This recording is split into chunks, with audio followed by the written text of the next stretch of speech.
serial numbers on hand drills and those types of things. We're talking about your larger pieces of equipment and types of equipment.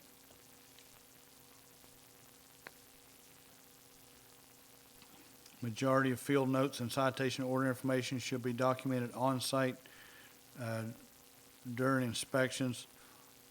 Contemporaneous is a big word that's used. You guys have all talked to your solicitors and conference officers and anybody else. Contemporaneous notes means that. It means taken at the time the condition was observed. It would be difficult to measure a gap in a guarding or an accumulation after you've already left the site. It's going to be hard to do. So get the information that you need to contemporaneously.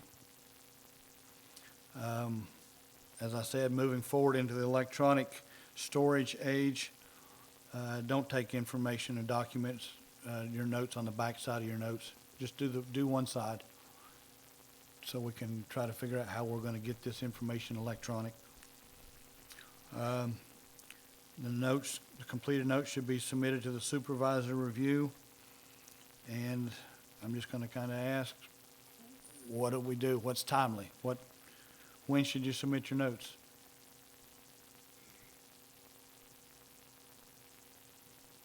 SD, sound discretion, supervisor discussion. Work it out with your supervisor when they need the notes, when they want the notes, when can you provide them the notes.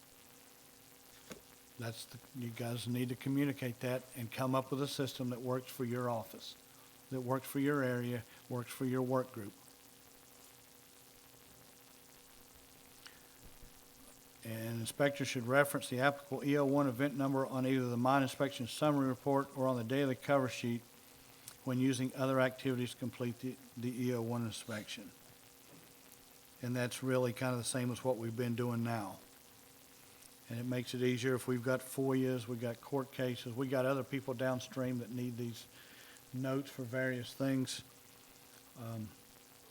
If we used an E16 to complete something, if we could document that event number on that EO1, then that tells us that, okay, there's information in this E16 event number, whatever it is, that we need to show that we did this inspection.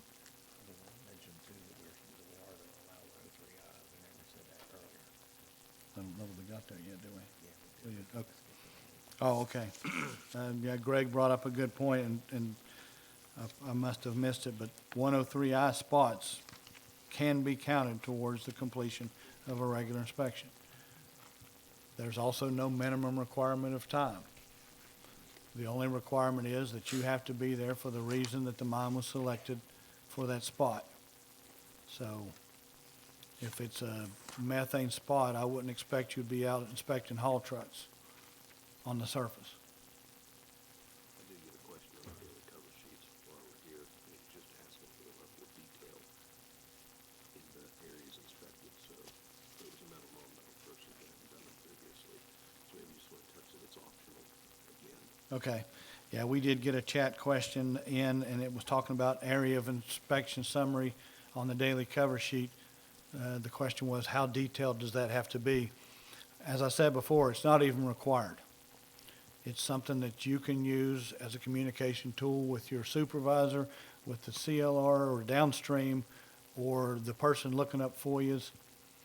It's not required. There's no requirement of any detail in it, but it could be a way to jot down about 3 or 4 bullets that shows you that kind of what you got done that day. Carlos, one thing that we can, Talking to everybody. one thing, the one thing that daily cover sheet could be used for is when you're reviewing a previous report and you're trying to plan your week out accordingly, you can look at it and say, it took this guy, 1 day to get through this area of the section because you can see it on his daily cover sheets. So it'd be at a quick glance, you can actually utilize that without having to read through all of the person's notes, and you can just see it at a real quick jump that says, okay, I see that he got through plant 1 and plant 2 in a day. And I can sort of plan what I've got to do. I mean, would this be a good time to pull up the dummy report? Okay. I'm going to go ahead and pull up the mock-up report that these gentlemen put together. Just to kind of give you a quick overview of what an inspection report could look like. I don't think we have a problem of even sending this out if people thought that was something they would like to have as an example. I know a lot of us like to work off of examples and see how it was done in the past. I would send that out at the caveat that this is not the way it has to be. This is just an example. You can put more or you could put less in it. There's your mine inspection summary report, what it would look like when completed. Slightly different than what the previous event sheets looked like, but it does contain the same information. As you can see, this was just by one person. Was this a one-day event? 2 days, I believe. This was a two-day event done by one person. Here's a daily cover sheet. Again, you've got the date, event number, arrived at the mine. There's a box for record books if you checked any, box for the company rep, the miner's rep, and areas of inspection activity. The first day, they reviewed the uniform mine file to prepare for the inspection. Here's the daily cover sheet for the second day. They went to the mine, daily exam. There was the rep. The rights were afforded to the miner's rep. Began inspection, records and posting, surface structures and mobile equipment. That's just kind of an example of what an areas of inspection activity summary could look like. And then here is basically the notes. You know, arrived at the mine, advised management, inspected scale. I mean, we're going to get into some of this other stuff, but that's as basic as what a set of notes could look like for a one-day event, and then closed out with the operator. I don't know how we got 3 daily cover sheets in here for 2 days.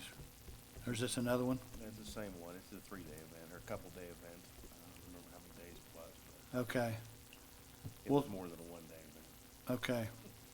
We'll definitely take a look before we send it out and make sure we're kind of covered on that. But basically, we're trying to show you how to use these forms if you choose. You can still use what you've been using. This is just the minimum. You can still continue to use what you're using now. I think people can choose what's easiest and most effective for them to use. Areas of inspection activity, work practice, mobile equipment, plant, and training. And again, just your basic notes. A lot of NVO in here. I'm going to cover that. But since it's open here, Komatsu, PC 650 NVO. There's no longer a requirement to list, as we have at some facilities, lights, brakes, whatever else we've been listing. That's not a requirement anymore for anybody. And I see a guy back there praising God.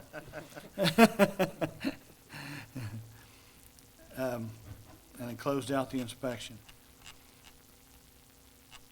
This person added a photo That's at the high wall. of a high wall. The metal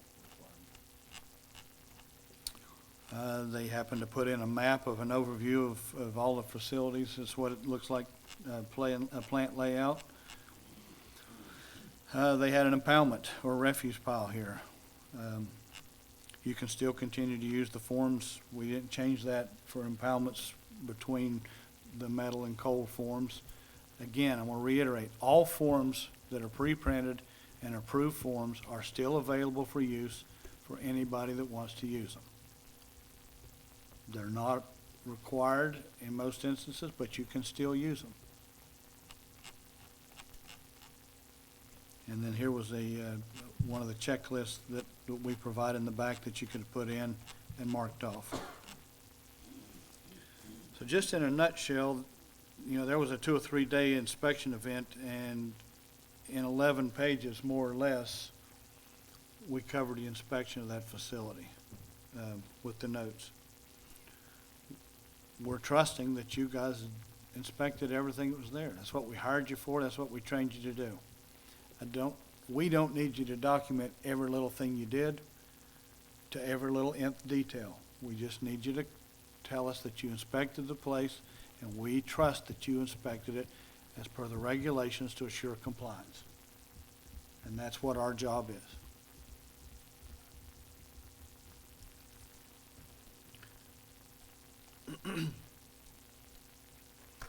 Regular inspections.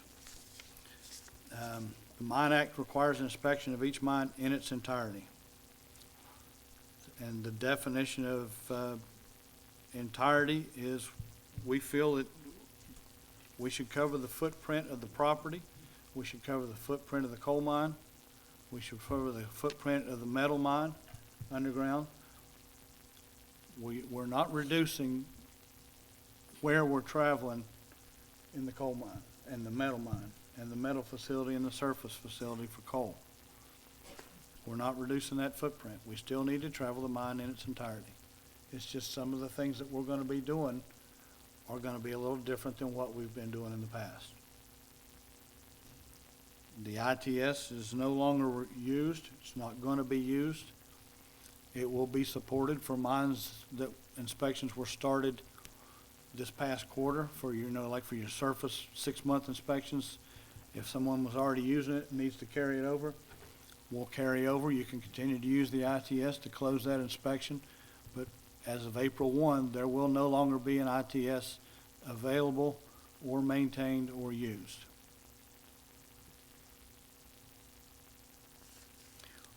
We wanted to become more focused on inspecting the mine and inspecting the people versus trying to go through and find every little thing that happened to be placed on an ITS by someone that they found somewhere before. And we spend countless resources running around trying to find stuff.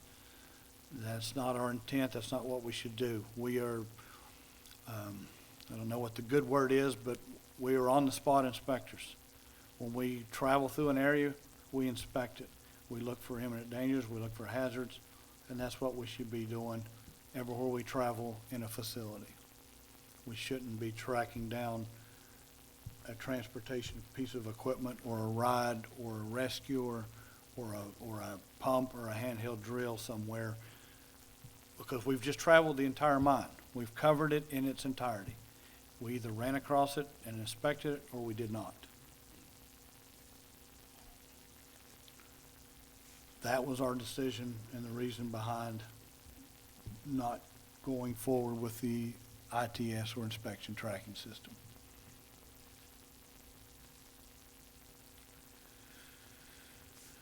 Okay, covered all that. Let's see. Inspectors should conduct inspection work on all shifts and days to the extent necessary to observe work practices and determine compliance. We're not asking for minimums. We're not asking for, a demand on this is what you gotta do, that's what you gotta do. I'm gonna throw out the caveat though. We've got miners and we got mines that are working all shifts and we got mines and miners that are working all days. They deserve some of our attention. Whatever that can be, SD, work that out as sound discretion and supervisor discussion, but we need to be spending some time on those properties, on those shifts.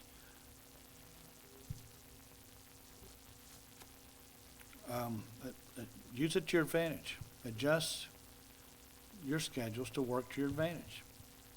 If you need to go buy a truck, maybe that couple of days you work an afternoon shift or a midnight shift or something like that. Frees you up to get to places that you can't get to when you're only on a day shift. I promise you that your supervisors and your managers will appreciate it when you do that, and they'll work with you to work around your schedule to get coverage on these other shifts. Inspection of mines or facilities on idle shifts should focus on activities specific to that shift and on places or areas where miners are working.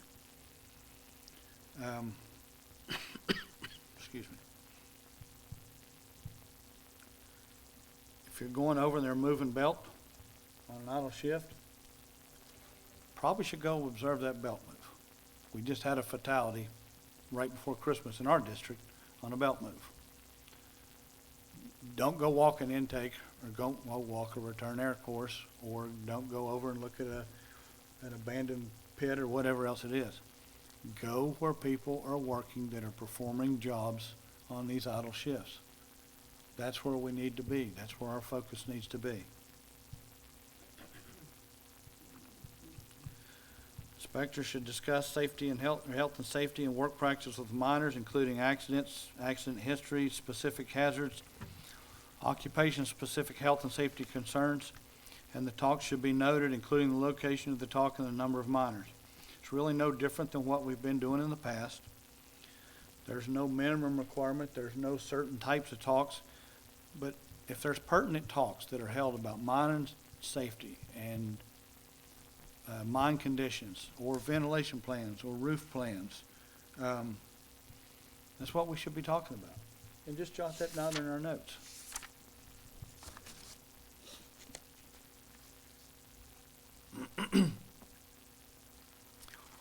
I'll go ahead and read this whole bullet here. The inspector should compare the results of examination records to actual observations entered at the mine to determine whether required examinations are performed at proper intervals and violations and or hazardous conditions are properly recorded and corrected in a timely manner. Inspectors should also accompany mine examiners during pre-shift, on-shift, and weekly exams to determine if adequate examinations are being conducted. And I'm going to go back to the beginning. If an exam is not required at the facility or the mine that you're at, then this is not applicable. I know there's some metal properties and metal facilities that there's no examination required, or there's no record keeping required. Don't invent it. Don't make it up. Go with the regulation. The comment, there was a lot of confusion here about this, and then a couple of paragraphs down, so I'm going to go ahead and say it. This accompanying mine examiners was highlighted, and the word active producing mines needs to be attached to that in your mind. This is accompanying mine examiners at active producing mines.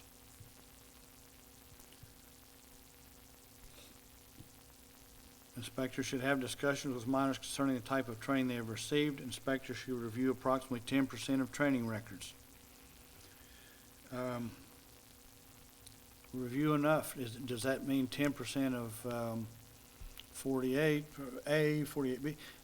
10% of the training records. Review what you feel you need to as an inspector to determine if there's training issues or problems at that facility. If you detect issues or problems, inspect more training records. You guys have that discretion and you have that knowledge to do that. So that's what we're asking you to do. The reason that I mentioned active producing at the top, there's a section right here that was added this year.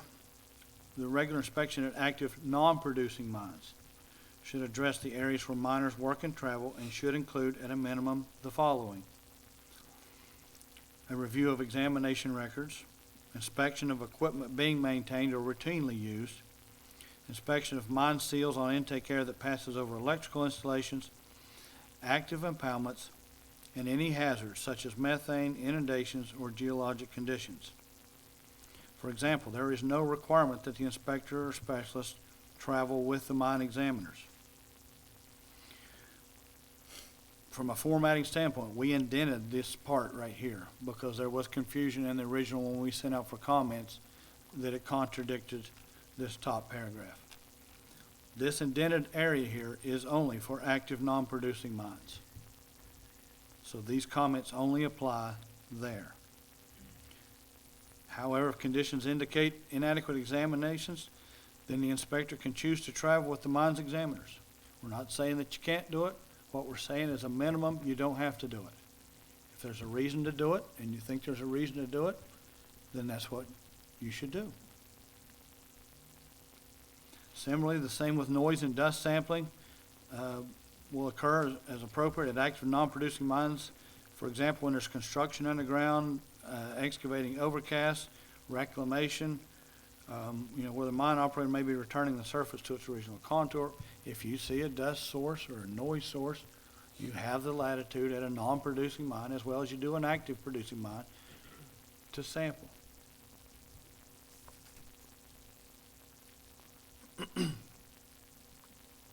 MSHA should inspect active non-producing mines in their entirety as soon as possible after a mine operator provides notification they are resuming operations and/or production. So if you find out a place is going back online, then, and you haven't inspected it yet, then you need to go ahead and start proceeding to conduct that inspection. Are we ready for a break?